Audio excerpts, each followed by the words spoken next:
We have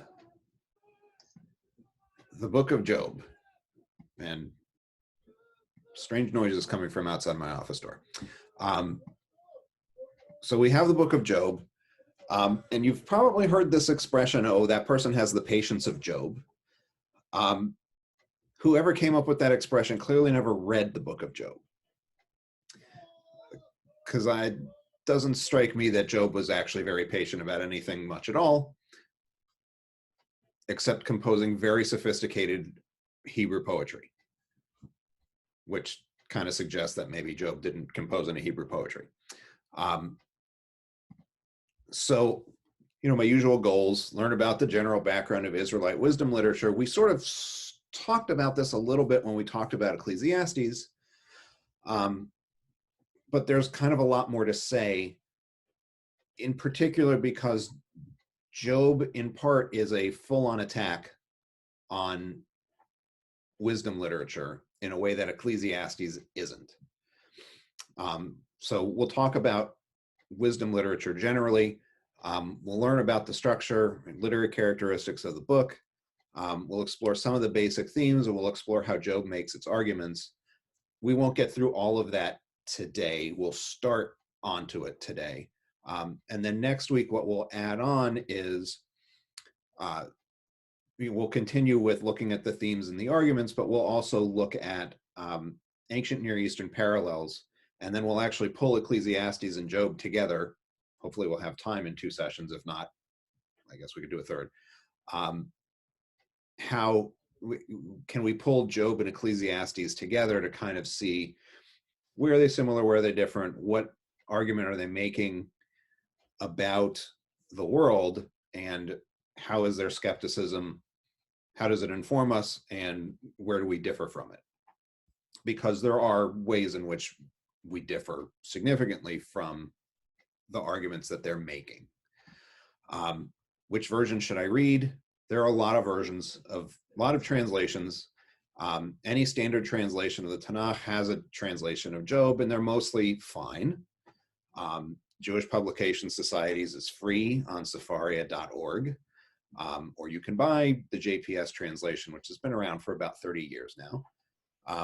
Robert Alter, who I talked about last time, has translated it. His translation comes with a commentary. It's mostly a literary commentary. And there is a retired professor at Bar-Ilan University who translated Job. This is, of course, backwards because of the camera. Translated the book of Job and has a fairly long introduction. And this is Edward Greenstein. And Greenstein and Alter, the slide says, well, Alter's a literary guy, Greenstein's an ancient Near Eastern guy. They are actually useful to read together, particularly for SHJ folks, because Alter's literary stuff points to parallels in other parts of the Tanakh. Greenstein is a Semitic scholar. So his footnotes go into all of these different Semitic languages. So he talks about, in Ethiopic, there's this word, and it comes over here, and now that's how we know, which is actually really useful, even as a regular reader, because the book of Job's Hebrew is not a mess, but it's very complex, and the translations are guesses in many places. So we'll talk about that a little bit. So we'll get started with just Israelite wisdom literature generally. Israelite wisdom literature is this worldly and focused on the good life. So it's not, in some ways, not all that different from sort of what the practical point of Greek philosophy was supposed to be. There's not a sense of payoff in a world to come in most of it. They assume that God exists. God's role is a little bit inscrutable. We saw Ecclesiastes kind of say, well, we don't really know how things end up. Job is going to have a completely different outcome. Even Proverbs identifies wisdom as having its source in the divine, but there's no world to come or anything like that. And the ideas that present in wisdom literature are actually universal. So you will not find wisdom literature going on and on and on about the Israelites. You will not find wisdom literature say anything that you couldn't find in other literature. So Egyptian, Ugaritic, Akkadian sources, they're all very, very similar. And most wisdom literature has at least some poetry in it. Some has a lot, some has a little. We saw that Ecclesiastes really has 2 poems and everything else is sort of prose that's got some poetic character to it. Job is almost all poetry. Proverbs is almost all poetry. What wisdom literature isn't is very much connected to the rest of what's in the Tanakh. So place of Israel as the people of the covenant, the Exodus, Moses, the patriarchs don't show up. They're not important in wisdom literature at all. The idea of the covenant isn't important. Wisdom's ideas are business and private life. So Proverbs talks a lot about very practical things about business. Ecclesiastes does, but kind of through a mirror darkly. It sort of says, oh, what's the point of all of that? Yeah, it works, but why? And wisdom's big figures are actually Israelite kings. And in the broader biblical tradition, kings are kind of fine, but mostly don't come off very well. So the idea of saying, well, we are associating ourselves with the Israelite kings is a way of saying, and we stand against, in some ways, the broader priest-driven religion that comes through in the Torah, comes through in the book of Psalms, stuff like that. It's not populist. So you have to be pretty well educated. You have to have some wealth. The stuff it talks about is, with the practical side of it, is a lot about running a business, not so much about herding sheep, which is what an awful lot of Israelites actually did. So this is, like most literature, this is privileged people's literature. So we kind of talked about some of this. What we didn't mention was the possibility of wisdom literature having a formal place in Israelite society. So this is a guess. We don't actually know this for sure. But ancient Near Eastern cultures frequently had a figure of a sage, and the sage often worked in either the king's court or in the temple for whatever religious community happened to be in that city or state. There's some suggestion that there were established wise men in Israelite and Judahite in these royal courts. But we're not 100% sure because nobody's ever named. You've got to take everything from before the Babylonian exile with a big grain of salt in terms of whether it's historical or not. So it's hard to know.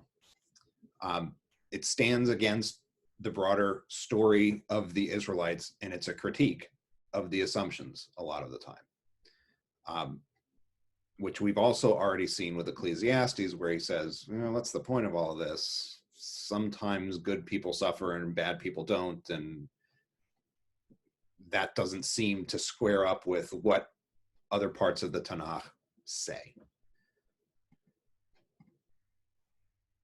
Wisdom literature is for Israelites, maybe before the Babylonian exile, definitely from after. The oldest single complete book is probably Job, based on the language, based on the Hebrew in it.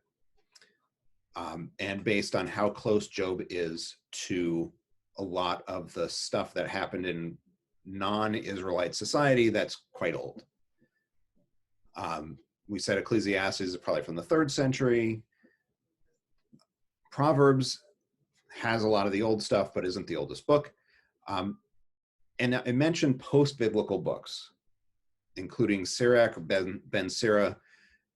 Sirach or Ben Sirach is sometimes called Ecclesiasticus as opposed to Ecclesiastes, which is sort of an odd choice because actually he's much more like the book of Proverbs than Ecclesiastes. He's not a glum character mostly. And the wisdom of Solomon, and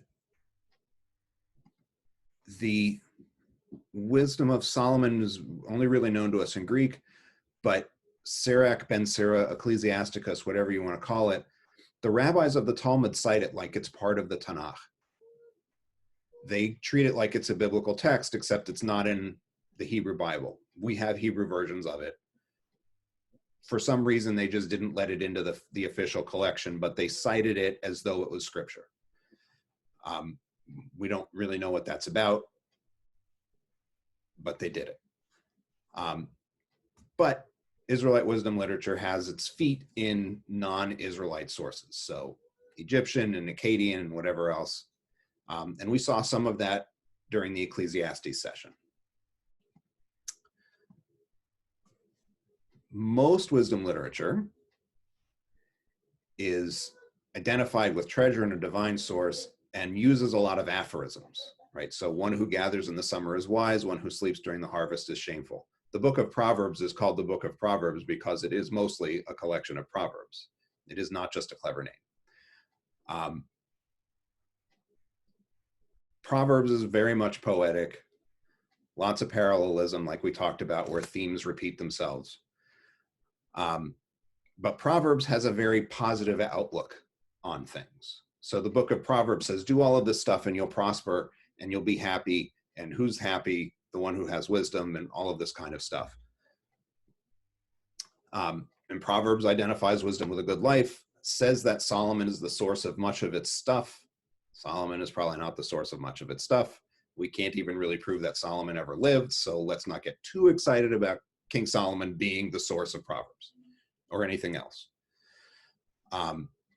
But identifies wisdom with a good life, identifying itself with Solomon, and in other parts, King Hezekiah, who lives a couple centuries later,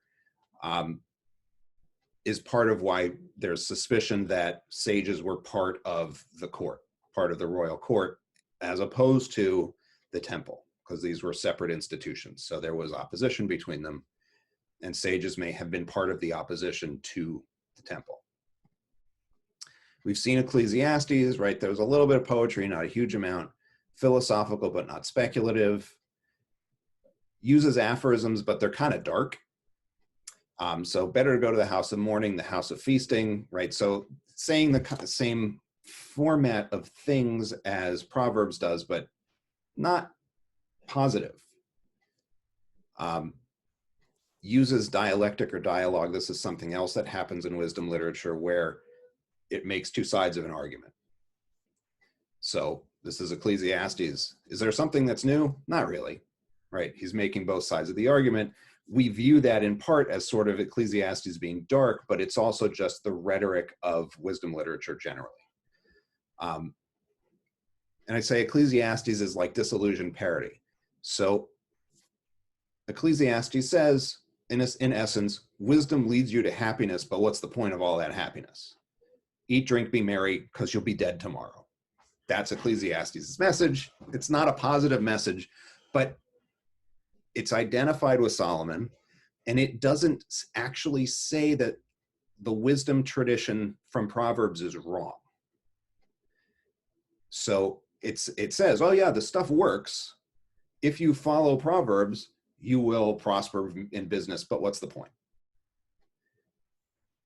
So it's dark critique from within saying, okay, you say all of this stuff, but what does any of that actually mean really when we're all going to die? Proverbs doesn't worry about that overly much. And we're going to see that Job is different from those. So the big outline, Job is 42 chapters long. We will obviously not be reading the whole book of Job.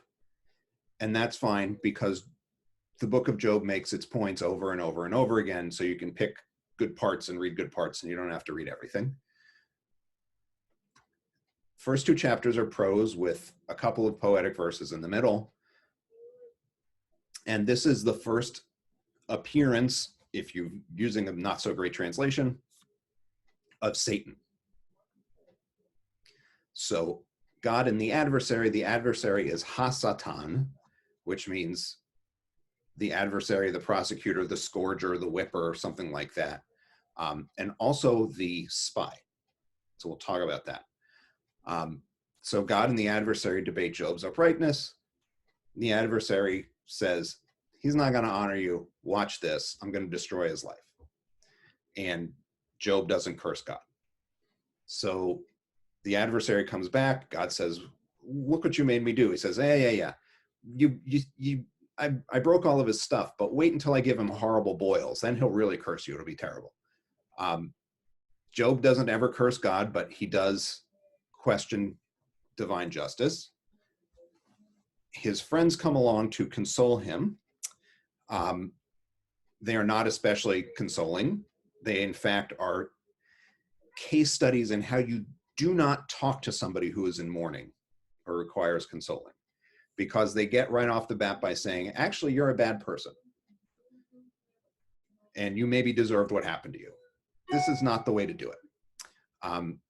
There's this guy named Elihu who steps in and tells everybody they're wrong, goes on and on. He has like 4 speeches. God appears in the whirlwind and yells at Job twice for questioning God's decision-making. Job says, oh, I guess you're right. I am inferior. And then he gets most of his stuff back. There's pretty broad agreement that the last chapter, the epilogue where Job gets his stuff back, somebody added that in to make people feel good or make it make sense, because otherwise it just ends with Job saying, yeah, I'm terrible. So bulk of Job is poetry, lots of parallelism. Last week when we looked at parallelism, which is hard enough to say, we talked about chiastic parallelism, where you kind of have a part A and a part B, and then the next sentence you get part B and part A, that the themes crisscross, and you get a Greek letter chi. Job doesn't do that very much. It's just parallelism. So it will repeat the same idea a couple times in a row and then switch to another idea and then another idea and another idea. Again, sonically kind of punchy, fewer than 20 syllables per verse. So when we read stuff from Job, you're going to see we go on for more than 20 syllables per verse. The Hebrew is almost never more than 20 syllables. Sometimes it's like 15. So it's very bang, bang, bang, bang, bang, bang, bang, bang, bang, bang. Heavy repetition of themes. The writer of Job was much more clever about his vocabulary than is typical in biblical Hebrew. He uses a much broader vocabulary. Job and the book of Isaiah, which also does this kind of thing, are the 2 biblical books from which the largest number of hapax legomena, I'll explain it in a second, they are the largest sources of hapax legomena. So hapax legomena is a Greek phrase that means single reading.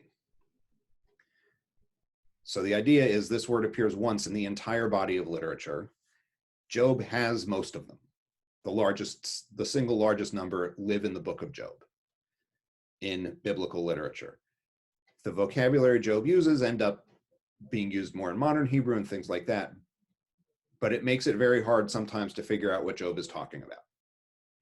You kind of have to guess from context, or you have to know about 5 other ancient Near Eastern languages to figure out what he's talking about.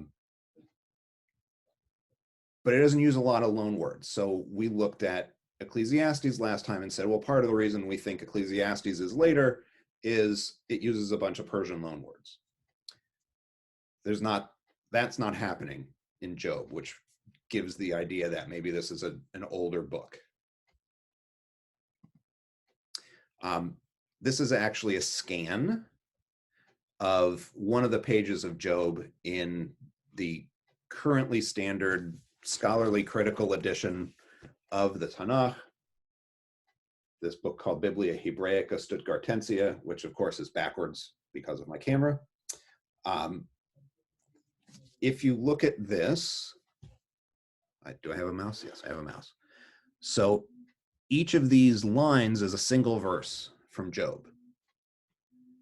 Short verses, they don't go on for multiple lines. You can see the halfway point in each verse. They're at about the same point in the verses. They don't deviate very far. So the number of syllables is pretty consistent. The length of the words is pretty consistent, with the exception of like verse 1 here, that just is one sentence. So you can kind of see, okay, the language in Job is very metered and precise. And our translations that we use are never going to be as capable of being concise as this Hebrew. There's just too much to unpack. Our language doesn't work like that. That sort of thing comes up. If anybody is ever interested in the stuff here or here, we can talk about that later. This is really not interesting to anybody who just wants to know stuff about the Bible. If you really want to study biblical Hebrew, we can get into that.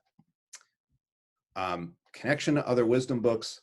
Job is not set in a commercial world. Job has no particular connection to the wisdom institutions. Doesn't talk about Solomon, doesn't talk about Hezekiah, doesn't talk about any of the sages we think we might know. Appears to be set during the time of the patriarchs or even earlier.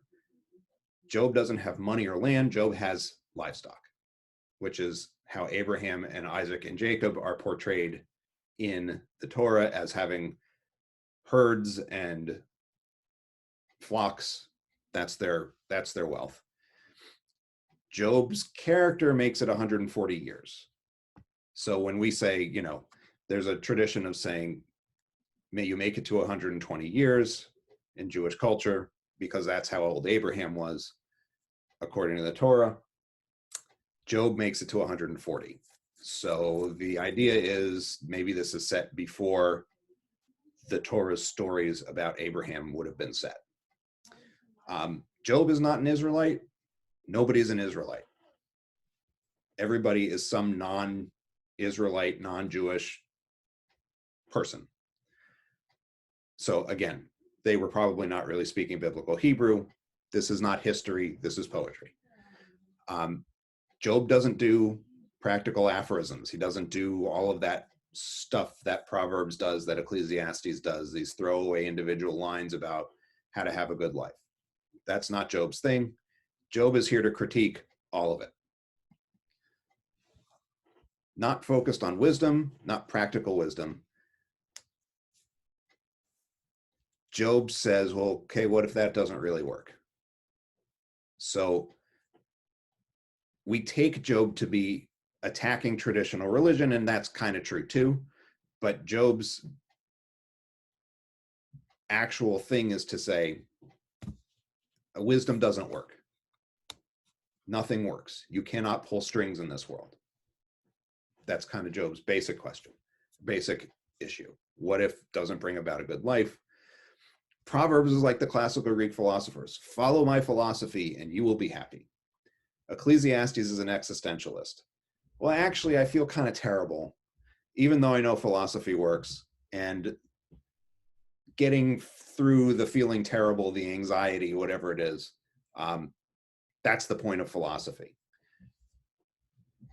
Job is about as close as we get in the Tanakh to just an outright nihilist. Not only does nothing matter, you can't predict anything, and it's all terrible. And the only thing that keeps Job in the Tanakh in some respects is this one chapter at the end that says, oh, well, Job didn't curse God and he got all his stuff back and he worshiped God forever and ever. Otherwise, this is a very negative book. The rabbis probably don't love it very much, except that there are verses from this that we know in modern culture and that are used even in traditional Jewish liturgy. So it's still important. The rabbis maybe didn't love it there, but they still had it. Okay, so before we kind of start really talking about this poor guy, Anybody have any questions? I do. I do. Okay. You said Job wasn't a Jew, Mhm. so I was kind of curious about that. Where was he supposed to be from? And He is from, okay, we're going to laugh because this is Maryland, right? Or I'm in Maryland. Most of you are in Maryland. Norm, you're not. Some of you are in DC. So the Hebrew says, Ish haya be'eretz Utz, like the pretzels. Oots. That is good. So he's from Utz. We don't know where Utz is really, but that's where he is reported to be from. But so he's still talking to this one God, but he's not really considered Jewish. Yes. I'm kind of wrapping my head around that. I was thinking about that too, and then I remember, well, Adam and Eve talked to the Almighty, and Noah, True. all sorts of people. They knew God. God, yes.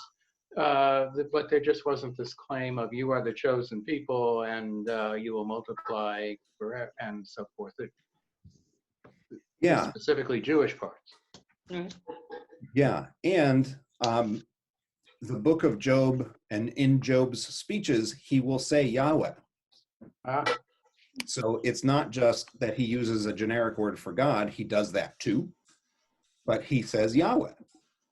And he talked about sea monsters that we know from Genesis chapter 2. And so it is a biblical book. It is clearly written by Israelites or Jews, but taking it outside of the framework of a Jewish discussion and putting it into the mouth of non-Jews universalizes the discussion, and for some purposes defangs a little bit of the critique because it's from outside.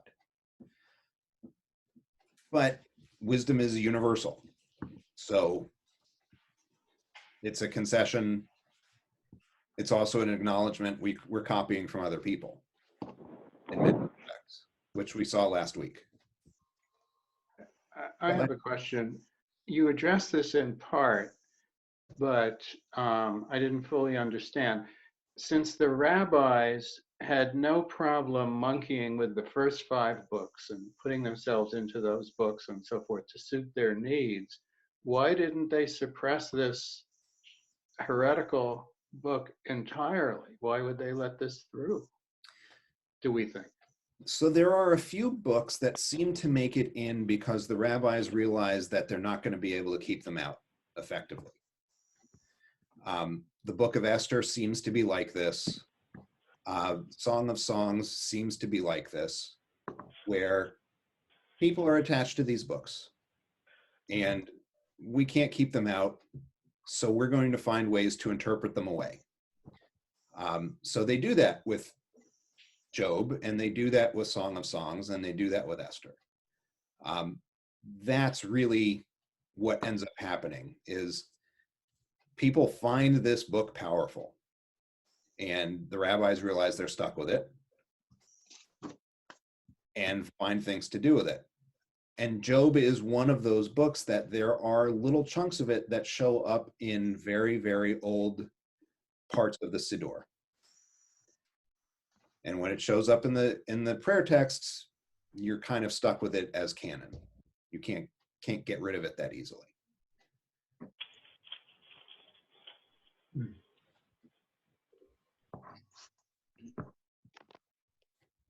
Okay. Yeah, but there are parts where Yahweh speaks. So Yahweh was the God of the Jews. So how do you reconcile that? I kind of, is everybody familiar with the idea of fan fiction? Probably not. Okay. So some people are. I heard somebody laughing, so they know what fan fiction is. Okay. So fan fiction, the basic idea behind fan fiction is this. you're a fan of a series of novels or movies or comic books or whatever it is, and you start writing your own stories that are set in the world and use the characters and whatever else. Job is kind of like imagined fan fiction. That the writers are imagining that because Yahweh is the one God, other people know about him, and this kind of is like reverse fan fiction for them. They're able to put words that they think are universal into other people's mouths, which is a really common practice in the ancient world. It really does need to be said. You know, Ecclesiastes says it's written by Solomon. That is not meant as we're going to assign some really heretical idea to some famous person to make him look bad. It's, we really admire this figure, we're going to put his name on it. It's very common in the Greco-Roman world as well.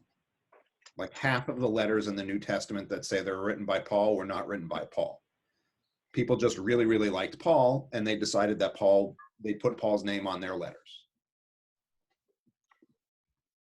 So Paul's not as big a sexist as you are accustomed to thinking maybe he is. Still a little bit of a sexist, but he's not as bad as he's not the one telling women to cover their hair and all of that stuff. That's falsely attributed to Paul. Another example of there's just different standards for books in the ancient period. Okay, so Job's suffering, right? This is where we get the idea of the patience of Job, is that Job is long suffering. So what happens? Job is recognized as just and God-fearing, but Job's children seem a little bit dissolute.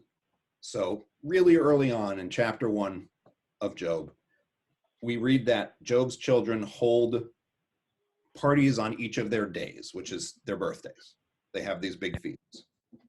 And Job seems a little not happy with this, but it is what it is. So we get this, there's this guy, Job, he lived in Uz. He was a really great guy. He was really just. His kids, they might be partying a little too hard. And then God meets with the heavenly court. There's no transition here. This would not be something that would get a great grade in a high school English class. There's not a great transition. It says, and then one day God is meeting with the heavenly court, which includes the adversary, Hasatan. So Satan, as developed in Christianity, comes from this version of the adversary, right? That there's this antagonistic thing that was part of the divine court and got thrown down into the pit. That's Christianity's version of Satan, and they get it from right here.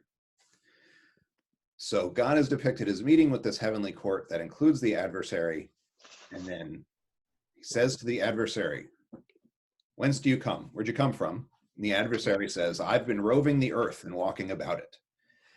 And the word that's used for roving here is shot, is the Hebrew root, or shoot is the Hebrew root, so it's a pun on Satan. The dot is on one or the other side of the letter, but that's the only difference between the two. I've been roving the earth and walking about it. In other words, I've been spying on people because that's my job. Roving also means spying in this context. So I've been roving the earth and walking about it, and walking about it uses a Hebrew word, hithalech. Hithalech appears in the story of Adam and Eve. God is hithaleching, he's walking around the Garden of Eden, and he says, "Hey, Adam, where are you?" This is the same verb. So this is Job very sneakily tying himself into, this is the book of Job sneakily tying itself into older biblical traditions, because this is not a typical way to frame walking around. Where'd you come from? Yahweh says, "Oh, well, did you pay attention to my servant Job? No one's like him. He's forthright and just, and he fears God, and he turns from evil." And the adversary says, "Perhaps it's for naught that Job fears God." Maybe Job doesn't actually fear you. because you've given him all he needs and you've treated him well. I bet if you take all of his stuff, he won't be so positive about you. So Yahweh said to the adversary, all right, do your worst, but don't hurt him. So this is the entire premise of the book of Job is, in essence, God and an angel make a bet. And the bet is, I bet Job won't curse you. That's it. That's the premise of the story. You need some kind of framework to have Job complaining about stuff for 40 chapters. This is your framework. What happens? Bandits take his cattle and kill the cattle herders. Fire comes from the sky and kills his sheep and the shepherds. Bandits take his camels and kill the camel herders. Wind blows down a building where his children are feasting, collapsing the walls and crushing them. And there's one person that survives each of these and comes running to Job, one after the other. Bandits came from, I think the bandits are from Kasdia. Bandits came from Kasdia and they killed the cattle herds, and I'm the only one who survived to tell you about this. And then somebody says, fire from the sky. All the sheep are dead. All your shepherds are dead. I alone survived to tell you this, right? Which is it's a storytelling trope. Oh, there's one survivor. One after the other, and Job says, well, that's terrible. The Lord giveth and the Lord taketh away. And now you know where the Lord giveth and the Lord taketh away comes from. It's from Job, chapter 1. So then, chapter 2, Hasatan, the adversary, goes back and they're talking again, and Yahweh says, look, Job's a good person. You made me hurt him for no reason. Hasatan says, that's because you only broke all of his stuff. Make him suffer physically, and he's definitely going to curse you. So Yahweh says, okay, do your worst, but you're not allowed to kill him. That's the one condition. So the adversary causes Job to break out in boils. Job's wife says, okay, look, you are clearly cursed. God does not like you anymore. You might as well just throw all caution to the wind and curse God. And Job says, I'm not going to do that. His friends arrive, mourn with him for 7 days, sackcloth, ashes, Eliphaz the Temanite, Bildad the Shuhite, and Zophar the Naamathite. And they mourn with him for 7 days. And then Job demands justice. So Job's first response, this is, naked I came from my mother's womb, naked I shall return there. Yahweh has given and Yahweh has taken. May Yahweh's name be blessed. Translated in King James English, this is the Lord giveth and the Lord taketh away. So this is the verse, Job 1:22. He's quoting Ecclesiastes, and it's really easy to miss. But Ecclesiastes has this line, came out naked, you'll go back naked. You'll take nothing with you, right? The phrase, you can't take it with you, that's Ecclesiastes. So Job's first response is to quote Ecclesiastes. So the question I'm going to pose is, why does he quote Ecclesiastes? After terrible things have happened.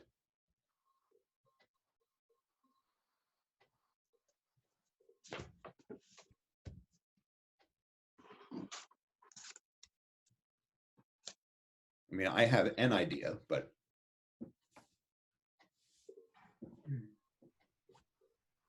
Well, I mean, if were you saying earlier that he was like a nihilist? yeah, that's kind of where Job ends up coming out, I think. Right. So if he thinks everything's bad anyway, it's like that's the way things are. So I can't get mad about it. So that's a possibility. He cites this is before the second round of bad stuff has happened to him. So in some way, there's an acknowledgement that, oh, well, you know, when I die, I'm not going to have anything with me anyway.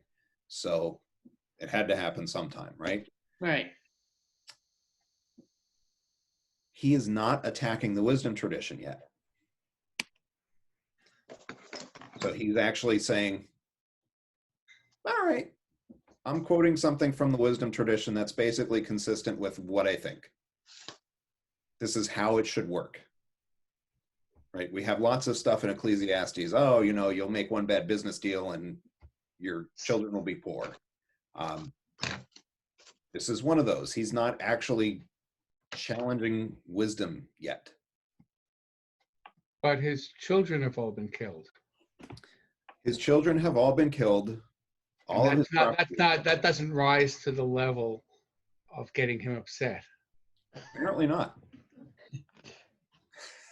He's still got his wife. He's upset. He puts ashes on his head and he mourns, but oh well, you know, the Lord giveth and the Lord taketh away. That's terrible. None of this book, incidentally, is any kind of framework for good emotional health. I feel like that has to be said. Nobody here is healthy. But Job is willing to just kind of say, oh, okay. But it puts Job right in the middle of the wisdom tradition, saying, oh, well, bad things happen. But we know bad things happen. And the wisdom tradition also says bad things happen because you did something bad. So this is almost Job acknowledging, oh, maybe I screwed up.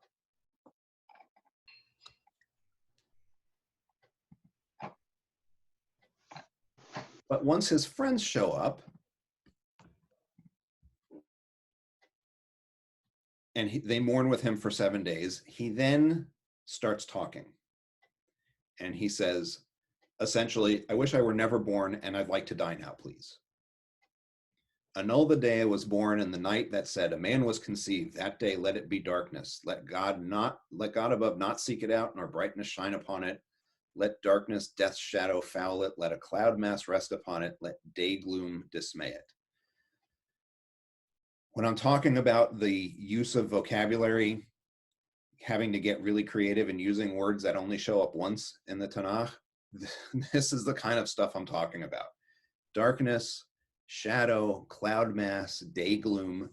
These are all, none of these things mean anything very different from one another. But the point of Hebrew poetry is figure out how you can get all these parallelisms, biblical Hebrew poetry, figure out how you can get all these parallelisms and all this imagery compounding it on itself. And so this is how Job does it. And Job's imagery is very material and very kind of intense. All of the wisdom books are philosophical books. None of them use philosophical vocabulary, which is actually pretty impressive when you get right down to the complexity of the ideas and the simplicity of the words.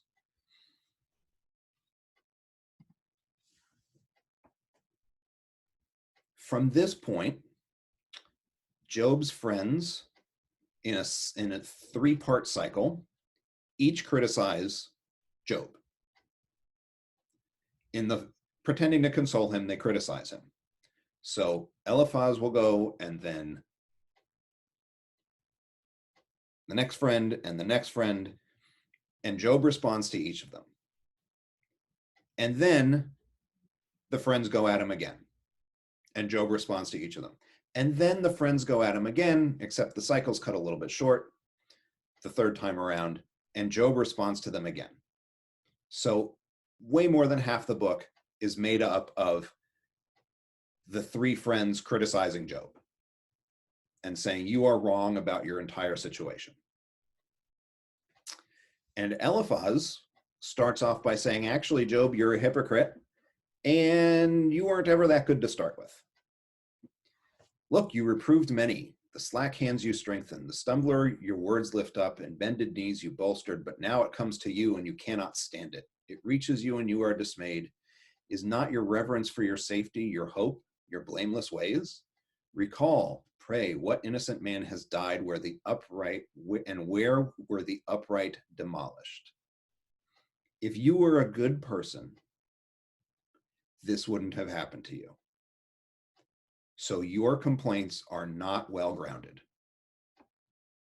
You deserved to suffer. Again, this is not the material to carry with you when somebody is mourning. As I have seen, those who plow mischief, those who plant wretchedness, reap it. Though through God's breath they die, before his nostrils breathing they vanish. Job, you're a bad person. You are simply a bad person. Can a mortal be cleared before God? Can a man be made pure by his maker? Why, his servants he does not trust, his agents he charges with blame. All the more so the clay house dwellers, whose foundation is in the dust, who are crushed more quickly than moths. Servants is just a word that means servants, but this word, agents, is malachim. These are angels. So this is Eliphaz saying, the angels in God's heavenly court are sinful. How much more so we who live in clay houses? Do you really think you are so blameless? We are all subject to this kind of punishment because none of us can possibly be made pure. This sounds shockingly like the Christian doctrine of original sin, incidentally, because the Orthodox doctrine of Christian sin is essentially the only thing that makes you pure is God's grace. This is really saying you can't be made pure. You are corrupt. We are all corrupt. Even the heavenly angels are corrupt. So how in the world do you think you were a good person? Which means, from Eliphaz's perspective, we are all deserving of punishment as imperfect creatures. So Job, it was your time. Also not something to take with you to a house of mourning. You do not walk into somebody's house and say, well, it was their time. Don't be Eliphaz. Don't be any of these guys. But definitely don't be Eliphaz. And this is where the direct critique of Israelite religion and of the wisdom tradition starts in earnest. Who does great things without limit, wonders beyond all number, raises the lowly on high, the downcast are lifted in rescue, thwarts the designs of the cunning, and their hands do not perform wisely. So this is Eliphaz's speech in Job. This is Psalm 146. Yahweh gives sight to the blind, makes the bent stand erect, guards sojourners, orphan and widow he sustains, but the way of the wicked he contorts. The author of Job knew the Psalms. And he is putting the message of the Psalms in the mouth of one of Job's antagonists.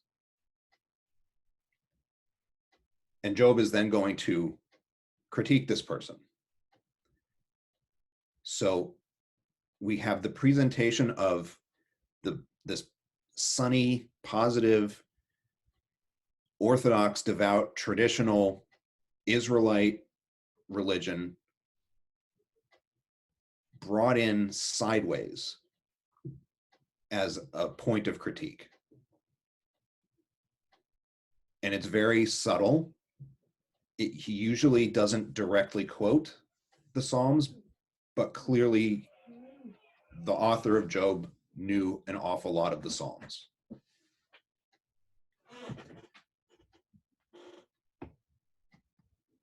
And Job responds, instruct me. As for me, I'll keep silent and let me know where I went wrong. How forceful are honest words. Yet what rebuke is the rebuke by you? The you here, the person that Job is talking to, is not Eliphaz really. It's Yahweh. This is who he's addressing. It just happens to be he's responding to Eliphaz's argument. And now deign to turn toward me to your face, and it's capital Y, your face, I lowercased all of this stuff. To your face, I will surely not lie. Relent, pray. Let there be no injustice. Relent. I am yet in the right. Is there injustice on my tongue? Does my palate not taste disasters? His response to Eliphaz and his plea to Yahweh is essentially, I actually am innocent. And in the context of the whole book, we know that Yahweh has actually conceded that Job is innocent. Job is being injured on a bet. It's really important to keep in mind that Job is being needlessly punished in the text, because being needlessly punished seems a lot like what happens when bad things happen to good people.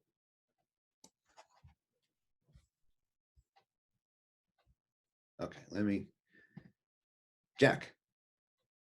Yeah, I just wanted to comment or ask, I mean, even before Job's response, doesn't the author of the book kind of already refute or undermine Eliphaz's characterization of Yahweh as perfect and everybody else is imperfect? Because after all, the setup in the beginning of the book, Yahweh is demonstrating what? Negative human characteristics, a sort of petty anti-Zeus, amoral, vindictive, sociopathic, casually cruel. Yes. So you get that picture of God to begin with. So how does that square against, or it seems to me it just itself undermines Eliphaz's characterization. Yeah, I definitely think that part of the goal here is, or we already know that Yahweh is a misbehavior because we have that opening story. And knowing that is what makes, okay, let me see if I can go back. Knowing that is what undermines this use of the Psalms. We know that this is not right. We definitely know it because we've just seen it happen. And that's why Eliphaz has the Psalms put into his mouth uncritically, because we know it. Eliphaz is defending Yahweh's actions, but actually this is really bad. But God as an arbitrary sociopathic killer is the God of the Torah. Maybe not the God of the Psalms, but the God of the Torah is no different from this God. He makes arbitrary decisions, kills thousands who did nothing wrong for no reason all the time. From our perspective. That's my point, is that Job's author, from our perspective, is here presenting him as a sociopath, but is in reality presenting him as the same person, the same character as in the Torah. Although even less disposed to do any of the dirty work, right? Because here he's delegating it. I mean, here it's even, I agree from our perspective, but of course when you get, we don't want to jump ahead to the end, but anyway, all I'm saying is that you have to realize that that's from our perspective. That's all. Right. Yeah. That he's a sociopath here, but it's no different. And here it's directed against one family, and story after story in the Torah is directed against the Israelites by the thousands, punished for no reason. Or certainly for no personal thing that they did wrong. Yeah. But again, so one of the things that I mentioned last week about Ecclesiastes is that Ecclesiastes is not an atheist. And it is fair as well to say that neither is Job. The question is any of this right? But no one is willing to, this is actually part of how also part of how this manages to stay in the Tanakh, is Job never actually curses God in any of this, who walks right up to the line. So God doesn't come in for direct condemnation at all, really, in Job. The actions are bad, but the actions are bad because, I mean, God randomly wipes out lots of people during the Exodus from Egypt. So this is Job's initial response is, I'm in the right, so what's happening here? And Job now is quoting the Psalms, but he's not quoting them positively, right? So we saw that Eliphaz just uncritically grabs some Psalms and talks about it. Job paraphrases, but says, this is not right. What is man that you make him great and that you pay heed to him? What is man that you should note him? What is man that you are mindful of him? Is probably how you have seen this in English, translated before. What is man that you are mindful of him? This is Robert Alter's translation, so he doesn't do it in quite the same way. You single him out every morning, every moment you examine him. How long until you turn away from me? You don't let me go while I swallow my spit. Meanwhile, the Psalms, what is man that you are mindful of him? You make him little less than gods, with glory and grandeur you crown him. So, again, familiar with the Psalms, familiar with general Israelite religion, and directly critiquing it by sort of quoting it, sometimes expressly quoting it, and then pushing it through a mirror darkly. So we're going to see Job's friends quote the Psalms uncritically, and we're going to see Job twist the Psalms to make the point that actually this is not right. And Job's primary complaint through all of this, we'll see, is not, I'm suffering, stop making me suffer, because he's perfectly willing to be killed at this point. Job's complaint is, I would be willing to suffer were it fair. I want a chance to plead my case, because if I can plead my case, I know that Yahweh will agree that I didn't do anything wrong. We are almost out of time, so we will see next time that Job is actually quite wrong about what's going to happen at the end of the book. But it takes some time to get there. And in the process, what we'll see are the arguments, all of the typical arguments that we've ever heard made about the existence of God and the justice of God and all of this stuff. They're almost all in here, in Hebrew poetry. 500 years before Jesus, 100 years before Plato. This is a problem that is inherent to the idea of an all-powerful single God in the universe. This is just part and parcel of the problems of that kind of theology. We will also see that lots and lots of other people in the ancient Near East had exactly the same problems with their gods. So it's not just a problem with monotheism, it's kind of a problem with any situation where gods run things and bad stuff happens to you.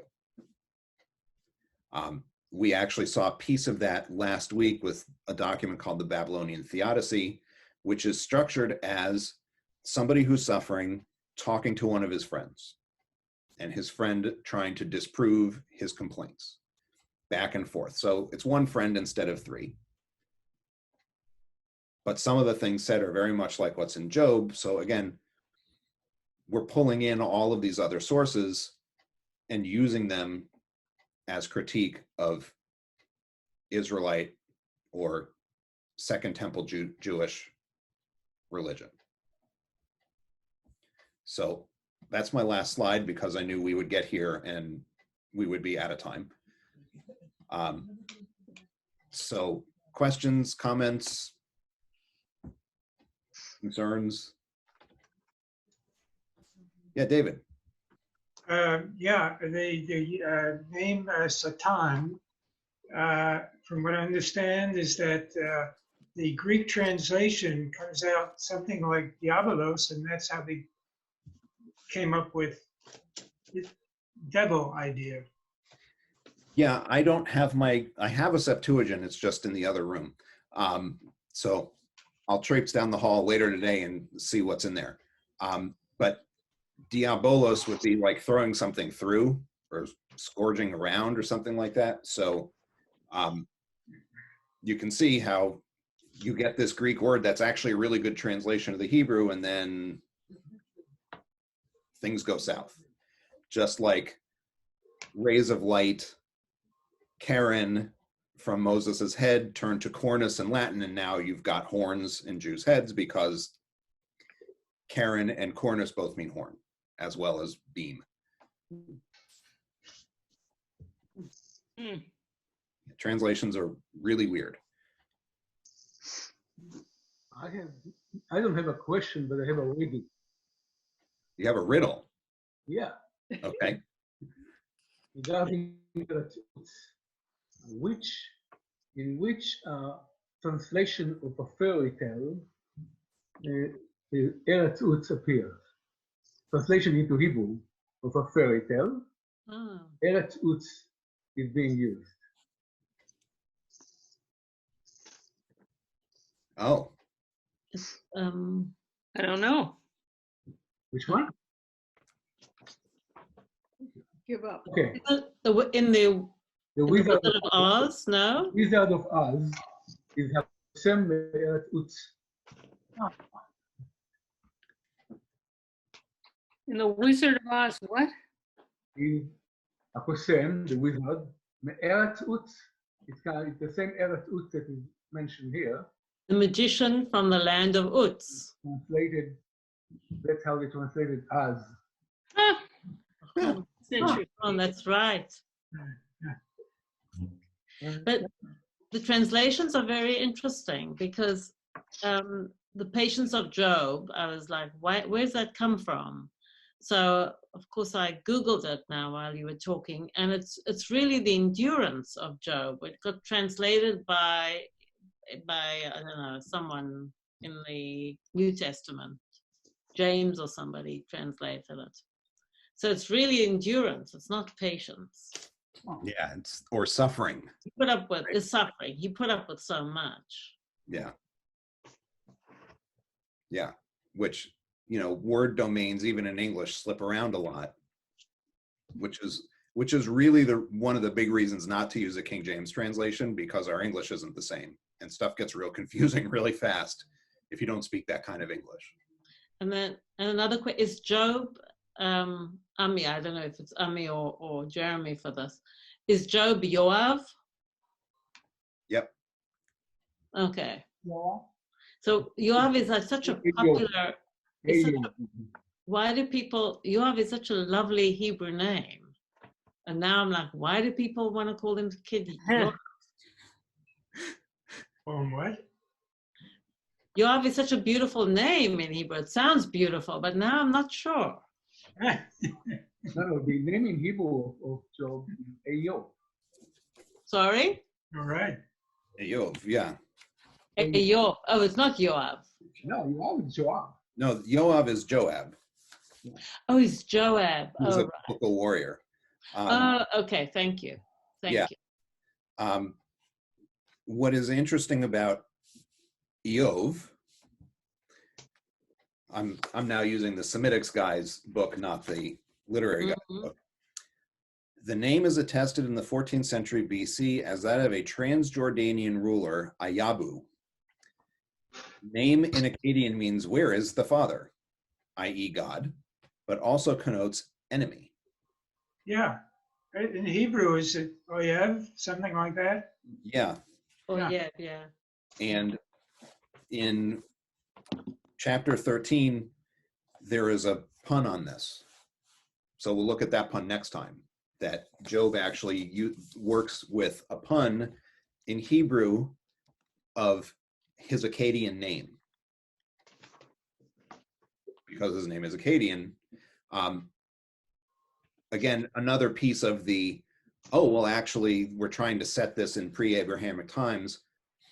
They know enough Akkadian in the 5th century to know how to name this guy as a literary figure. Which seems ridiculous, except Akkadian was still used in official correspondence in the Persian Empire, so knowing Akkadian isn't actually that weird for these particular writers. All right, well, I have to hop off, but thank you, Jeremy. This was great. Thank you for coming. Yeah, And okay, so I can say thank you as well. I've got to go, but Thanks, thank you, Jeremy. terrific. Thanks a lot, Jeremy.